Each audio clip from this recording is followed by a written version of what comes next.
Assalamualaikum warahmatullahi wabarakatuh. Perkenalkan, nama saya Wada Elvina, NIM 03212123. Baik, pada kesempatan kali ini saya akan menjelaskan materi tentang bentuk-bentuk evaluasi, fungsi evaluasi, dan prinsip-prinsip evaluasi. 1. Bentuk-bentuk evaluasi.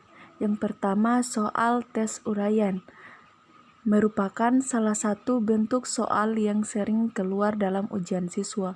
Soal ini berbentuk pertanyaan yang jawabannya berupa penguraian, penyebutan, penjelasan, pemberian alasan, ide atau opini, mendiskusikan, perbandingan, ringkasan, dan lainnya sesuai dengan pertanyaan yang diberikan.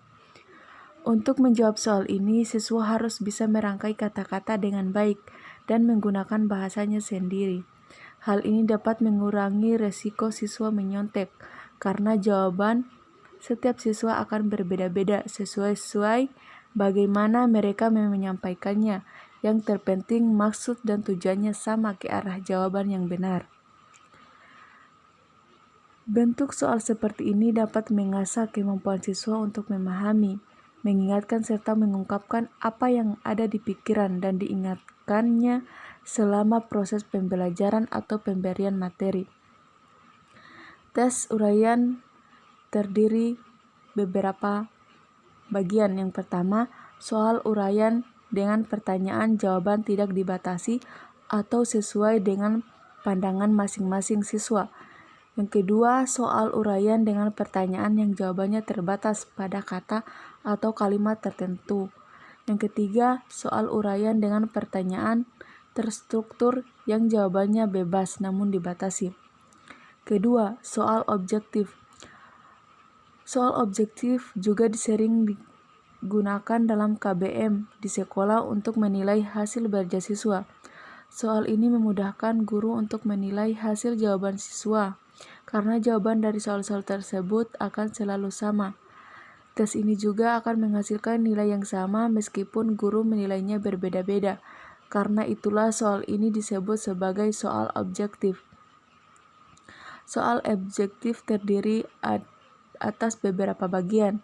Yang pertama, benar salah.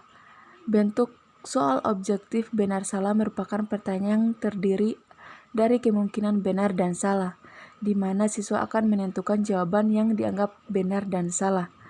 Yang kedua, menjodohkan. Bentuk soal menjodohkan terdiri dari dua kelompok. Pada kelompok pertama berisi kalimat pertanyaan yang memiliki jodoh atau jawaban benar. Pada kelompok kedua, tugas siswa yaitu menjodohkan pertanyaan dengan jawaban yang benar. Yang selanjutnya, tes isian merupakan bentuk soal menyambung kalimat di mana siswa diminta untuk mengisi kalimat yang masih kosong.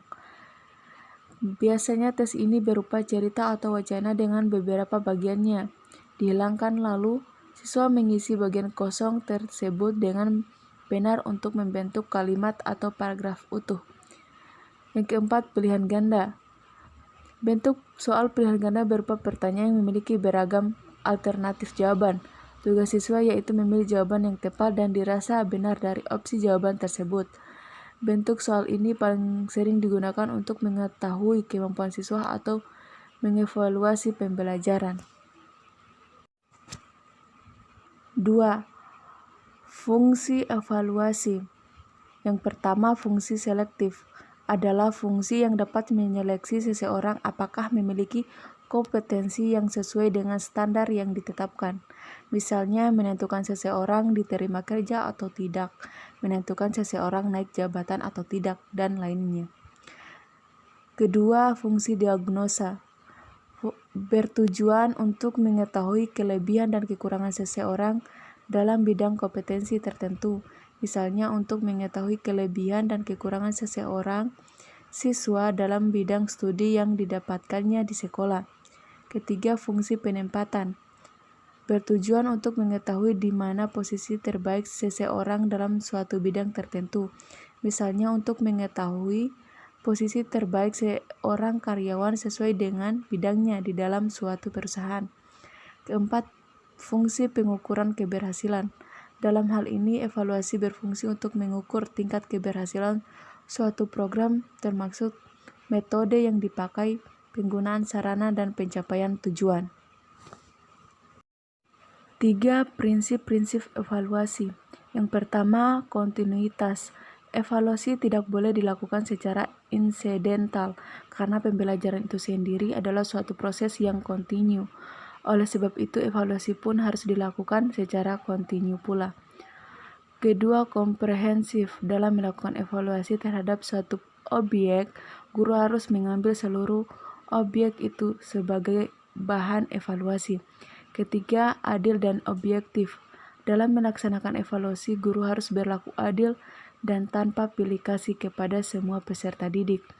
Guru juga hendaknya bertindak secara objektif apa adanya sesuai dengan kemampuan peserta didik. Keempat, kooperatif. Dalam kegiatan evaluasi, hendaknya guru bekerja sama dengan semua pihak, seperti orang tua peserta didik, sesama guru, kepala sekolah, termasuk dengan peserta didik itu sendiri. Yang kelima, praktis, yaitu mengandung arti mudah digunakan baik oleh guru itu sendiri yang menyusun alat evaluasi maupun orang lain yang akan menggunakan alat tersebut. Oke, baik, itu saja yang dapat saya jelaskan. Lebih dan kurangnya mohon dimaafkan. Wabillahi taufiq wal hidayah. Wassalamualaikum warahmatullahi wabarakatuh.